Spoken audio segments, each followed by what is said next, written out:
नमस्कार दोस्तों, स्वागत है आपका जेबीबी क्लासेस के ऑनलाइन प्लेटफॉर्म पर। आज अपन अध्ययन करेंगे साइंस के चैप्टर नंबर 10 जिसका नाम है मानव नेत्र तथा रंग बिरंगा संसार। क्या आपने कभी ये सोचा है कि अपन वस्तुओं को कैसे देख सकते हैं?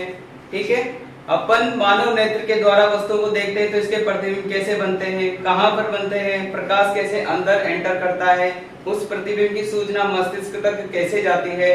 तो आइए इस बारे में अध्ययन करेंगे। देखो, अपन वस्तुओं को कैसे देख पाते हैं। जैसे सूर्य से प्रकाश आ रहा है या कहीं लाइट जल रही है तो उससे प्रकाश आ रहा है। वो जो प्रकाश किसी वस्तु पर आपतित होता है, ठीक है, क्या होता है? आपतित होता है, यानी कि उस वस्तु पर गिरता है। फिर वही प्रकाश उस वस्तु से रिफ्लेक्ट होता है, यानी कि परावर्तित होता है और हमारी आंखों में एंटर करता है। और आंखों के अंदर जाने के पश्चात ये क्या बनाता है? एक प्रतिबिंब बनाता है। अपन प्रतिबिंब पढ़ चुके हैं इससे पहले वाले चैप्टर में। तो उस प्रतिबिंब की सूचना फिर मस्तिष्क तक जाती है और हमारा मस्तिष्क सोचता है कि जो सामने रखी वस्तु क्या है, कुर्सी है, टेबल है, जो भी वो वस्तु होगी उसका हमें अंदाजा लग जाता है, मतलब ये वस्तु वो है। तो ये सारी प्रोसेस इतनी तीव्र गति से होती है कि अपन सोच भी नहीं सकते। बिल्कुल लाइट की स्पीड से होती है। ठीक है, किसकी स्पीड से होती है? लाइट की स्पीड से। इसलिए जो वस्तु दिखती है हमें उसका परफेक्ट चित्र कहाँ बनता है? माइंड में बनता है, यानी कि मस्तिष्क में बनता है। तो समझ गए वस्तु कैसे दिखाई देगी? प्रकाश आता है, वस्तु पर गिरता है, फिर वस्तु से परावर्तित होता है और हमारी आंखों में जाता है।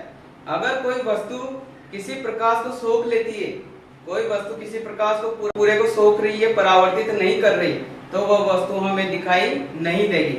जो वस्तुएं प्रकाश को परावर्तित करती है केवल वही वस्तुएं हमें दिखाई देती है। प्रकृति में लगभग 99.99% सारी वस्तुएं प्रकाश को परावर्तित करती है और सभी वस्तुएं हमें दिखाई देती है। ठीक है, तो आइए चैप्टर पर अपन अध्ययन करते हैं। देखो, मानव नेत्र क्या होता है, इसकी संरचना के बारे में अध्ययन करेंगे। जैसा कि आपको चित्र में दिख रहा है, मानव नेत्र क्या है? मानव नेत्र है, ह्यूमन आई, हमारी आंख। तो इसकी संरचना, अब बहुत सारे नंबर दिख रहे हैं आपको, बहुत सारे शब्द दिख रहे हैं। तो ये सब क्या है? इसकी अलग अलग पार्ट्स होते हैं। क्या होते हैं? अलग अलग पार्ट्स। सबसे बाहर वाली जो परत होती है उसको बोलते हैं कॉर्निया। क्या बोलते हैं? कॉर्निया। इसको स्वच्छ मंडल भी बोला जाता है। ये एक पारदर्शी झिल्ली होती है। देखो, सामने से ऐसी दिखती है हमारी आंख, ठीक है।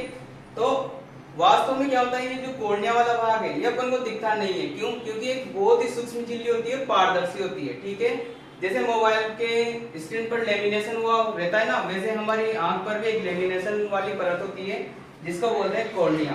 ठीक है ना, लेमिनेशन जैसी परत होती है, बिल्कुल बारीक और पारदर्शी। इसको बोला जाता है स्वच्छ मंडल। क्या बोला जाता है? स्वच्छ मंडल। ये पूरी आंख पर एक लेमिनेशन की तरह होती है। देखो, जो प्रकाश जाता है आंख के अंदर, प्रकाश का अपवर्तन होना जरूरी है, क्योंकि जो नीचे सी वाली वस्तु से प्रकाश परावर्तित होकर जाएगी, वो किरण जाएगी, तो उसको सीधी होना पड़ेगा। ठीक है, जो नीचे वाली वस्तु अपन को दिखती है उससे जो किरण जाती है उसको पूरा सीधा होना पड़ेगा, यानी कि बहुत ज्यादा अपवर्तन की जरूरत है। तो वो अपवर्तन कौन करती है? ये वाली परत करती है, जो बाहर की गोल उभरी हुई परत होती है ना, ये करती है। इसको बोलते हैं स्वच्छ मंडल या कॉर्निया। जिसे अब मैंने कहा ना कि लेमिनेशन की तरह की वस्तु होती है, सूक्ष्म झिल्ली होती है, तो उसे बोला जाता है कॉर्निया। कॉर्निया के बाद होती है परितारिका। देखो, ये दोनों पेशीय संरचना क्या कहलाती है? परितारिका। इसमें शायद आपको समझ में नहीं आएगा। देखो, अपनी आंख ऐसे दिखती है ना, ये बीच वाले को अपन अपने बोलचाल की भाषा में क्या कहते हैं? हीरा। क्या कहते हैं? हीरा। तो इस हीरे की जो चारों, ये पूरा हीरा है, तो पूरा हीरा परितारिका नहीं है, मतलब पूरा काला काला क्या नहीं है? परितारिका नहीं है।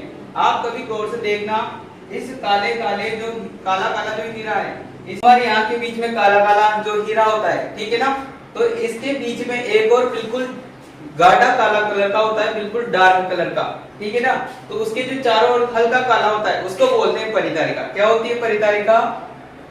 ऐसे की संरचना होती है मानव नेत्र में। ठीक है ना, यहाँ कब समझ में आता है? इस चित्र में ज्यादा समझ में आ रहा होगा। कभी अपने आंख को या किसी दोस्त की आंख को अच्छे गौर से देखना, इस काले काले अंदर के बीच में एक और गहरा काला कलर का गोल गोल होता है। ठीक है ना, तो उसके चारों तरफ की संरचना क्या कहलाती है? परितारिका कहलाती है। क्या कहलाती है? परितारिका।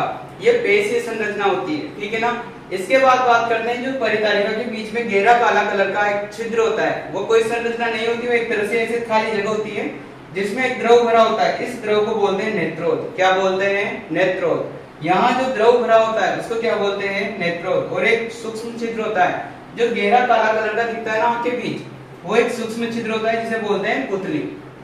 वास्तव में क्या होता है, जब वस्तु से प्रकाश परावर्तित होकर हमारी आंखों में आता है तो वो पुतली के द्वारा ही नेत्र के अंदर प्रवेश करता है। क्योंकि देखो आप, ये तो पूरी क्या है, कॉर्निया है, यहाँ से तो प्रकाश जाएगा इसे, फिर जाने वाले प्रकाश को कौन रोक लेता है, परितारिका। लेकिन उसके बीच में एक छोटा सा छिद्र होता है, उसके द्वारा प्रकाश कहाँ जाता है, अंदर जाता है, ठीक है ना।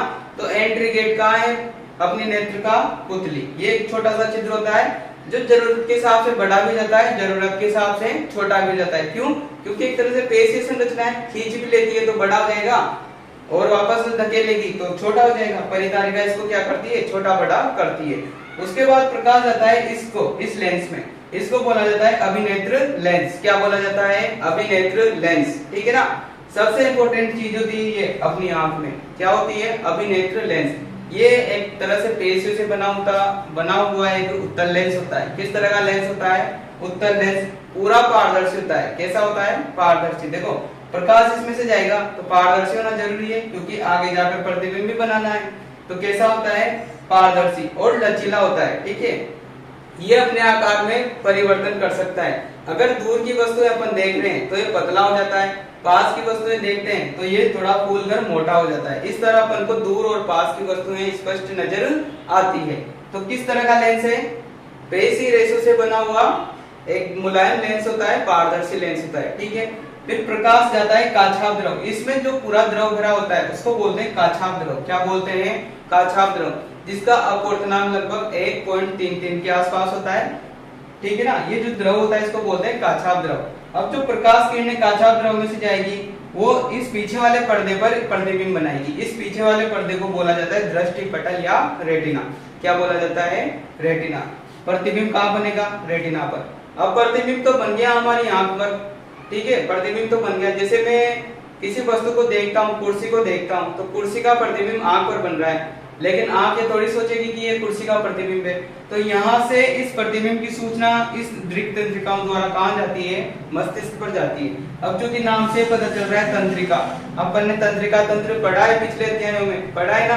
तंत्रिका तंत्र किस गति से काम करता है, एकदम विद्युत की गति से काम करता है। तो यहाँ से फटाफट प्रतिबिंब की क्या लेगी, सूचना लेगी कि किसका प्रतिबिंब बन रहा है। फिर सूचना लेकर कहाँ जाएगी, मस्तिष्क पर जाएगी। मस्तिष्क इसका विश्लेषण करता है कि वास्तव में चित्र किसका है, ठीक है ना। तो फिर मस्तिष्क पता लगाता है कि चित्र तो कुर्सी का है, तो अपन समझ जाते हैं कि अपन जिस वस्तु को देख रहे हैं वो क्या है, एक कुर्सी है।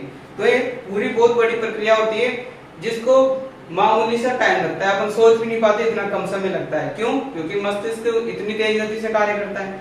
तो ये था अपना नेत्र के अलग अलग पार्ट्स, ठीक है। सबसे पहले आता है क्या, कॉर्निया। कॉर्निया के बाद परितारिका, फिर उसके बाद जो छोटा छिद्र होता है इसको बोलते हैं पुतली, इसको बोलते हैं अभिनेत्र लेंस। अब अभिनेत्र लेंस स्टैंड की जरूरत होती है किसी भी चीज को टिकने के लिए। ऐसा तो है नहीं कि हवा में तैर रहा है। तो ये किस पर टिका होता है, पक्षमाभी पेशियों पर टिका होता है। किस पर टिका होता है, पक्षमाभी पेशियों पर, ठीक है ना।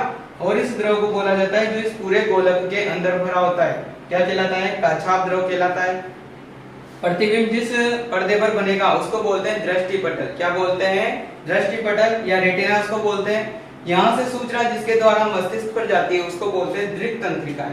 तो आइए इनके बारे में थोड़ा सा, ठीक है, ये तो चित्र अपन ने समझ लिया। अब इसके बारे में थोड़ा अच्छे से अध्ययन करते हैं। देखो सबसे पहला पार्ट आया था अपने कॉर्निया या सोचमंडल। क्या होता है कॉर्निया, नेत्र की सबसे बाहरी पारदर्शी परत होती है। क्या होती है, नेत्र की सबसे बाहरी पारदर्शी परत जिसके द्वारा प्रकाश का अधिकांश अपवर्तन कर दिया जाता है।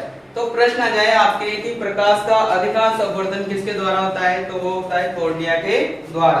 अगला पार्ट आता है अपने परितारिका, ठीक है। जैसे ये आंख है ना, तो ये छोटे वाले छिद्र को छोड़ दे तो जो बाहर का जो काला काला हिस्सा है इसे कहेंगे परितारिका। क्या कहेंगे, परितारिका। ये क्या कहाँ स्थित होती है, कॉर्निया के पीछे पेशीय संरचना होती है, ठीक है।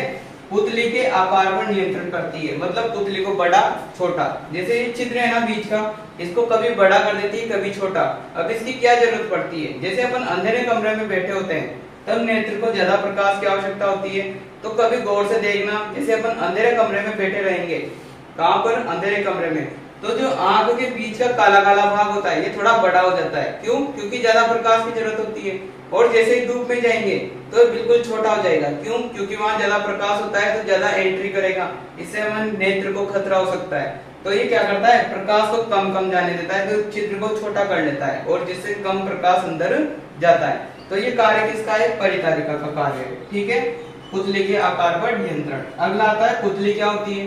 परिचारिका के मध्य छिद्र क्या कहलाता है? पुतली कहलाती है। नेत्र के अंदर जो प्रवेश करता है क्या? प्रकाश, उस पर नियंत्रण कौन रखता है? पुतली। ठीक है, मतलब प्रकाश जो अंदर जाएगा किसके द्वारा जाएगा? पुतली में से होकर जाएगा। अगला आता है हमने अभिनेत्र लेंस। ये वाला अभिनेत्र लेंस किस तरह का है? पेशियों से बना हुआ है, उत्तल लेंस है। देखो, पेशी रेशों से बना उत्तल लेंस। प्रतिबिंब कहाँ बनता है इसका? रेटिना पर बनता है। रेटिना क्या होता है? पीछे एक पर्दानुमा संरचना होती है, झिल्ली होती है, इसको बोलते हैं दृष्टि पटल या रेटिना। ठीक है, कहाँ बनेगा? रेटिना पर बनेगा। अब अपन जानते हैं उत्तल लेंस से प्रतिबिंब कैसे बनते हैं, उल्टे बनते हैं, वास्तविक बनते हैं, और यहाँ बहुत छोटा चित्र बनेगा। जैसे तुम आप कोई भी बड़ी वस्तु को देखो, उसका प्रतिबिंब यहाँ बनेगा एकदम बिंदुवत आकार का बनेगा। कैसा बनेगा? बिंदुवत आकार का। फिर उस प्रतिबिंब की सूचना कौन लेकर जाती है? दृक् तंत्रिका लेकर जाती है। देखो, दृक् तंत्रिका, रेटिना पर बने प्रतिबिंब की सूचना मस्तिष्क तक कौन पहुंचाती है? दृक् तंत्रिका पहुंचाती है। काछाव द्रव क्या होता है? अभिनेत्र लेंस और रेटिना के मध्य जो द्रव होता है उसको बोलते हैं काछाव द्रव, जिसका आवर्तनांक कितना होता है? 1.33 के आसपास। तो ये था अपना क्या? मानव नेत्र। आई होप आप सबको समझ में आया होगा। ठीक है ना? तो ये अपना कौन सा पार्ट स्टार्ट हो गया? 10th वाला। ठीक है ना? साइंस के अंदर जो 10वां पार्ट है वो अपन का स्टार्ट हो गया है। और इसका जो पहला वाला पार्ट है मानव नेत्र, तो ये मानव नेत्र वाला भी कंप्लीट है। अगले वीडियो में अपन चर्चा करेंगे कि मानव नेत्र में कौन कौन से दोष उत्पन्न होते हैं। Thank you.